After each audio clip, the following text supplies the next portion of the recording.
விசிலுக்கு சொந்தக்காரரே, எங்களின் வழிகாட்டியே, பாமர மக்களின் கடைசி நம்பிக்கையே, பாமர மக்களின் கடைசி நம்பிக்கையே, இன்றைய கூட்டம் சாதாரண கூட்டம் இல்லை. கோழிக்கும் கோழி பிரியாணிக்கும் சேர்ந்த கூட்டம் இது இல்லை. உங்களுக்கு வெற்றியை தாளமாக கொடுக்க வந்த இந்த கூட்டம் இது. நம் தலைவர் திரையில் விசில் அடித்தாலே தமிழகம் தாங்காது.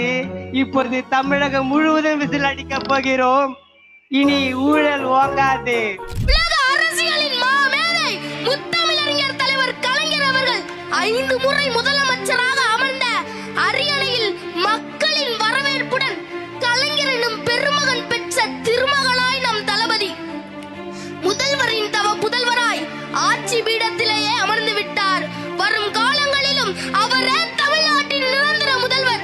இன்று இந்திய திருநாடே வாழ்த்தி போற்றும் வகையில் நல்லாட்சி நடத்தி வரும் நம் முதல்வர் எங்கள் தாய் நாட்டு மக்களுக்கு தாய்க்கு தாயாக, தந்தைக்கு தந்தையாக அவர் கொண்டு வந்த திட்டங்கள் பல தலைமுறையும் பாராட்டி செல்லும்.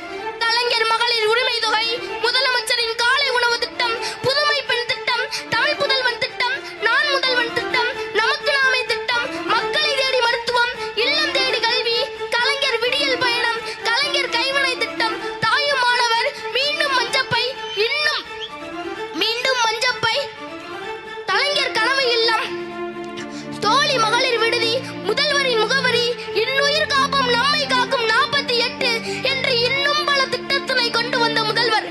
எனவே தமிழர்களின் உரிமையை காக்கப்படவும், தமிழகம் தன்னிறைவு பெற்று முதன்மை மாநிலமாக விளங்கிடவும் அண்ணாவும் கலைஞரும் உருவாக்கிய அறிவார்ந்த அரசியல் வேளையில் தளபதி நாளும் வீடு நடை போட்டு வரும் இந்த வேளையில் நல்லவர்கள் அனைவரும் அவருக்காக வாழ்த்து பாடி வருவது மகிழ்ச்சியாக இருக்கிறது.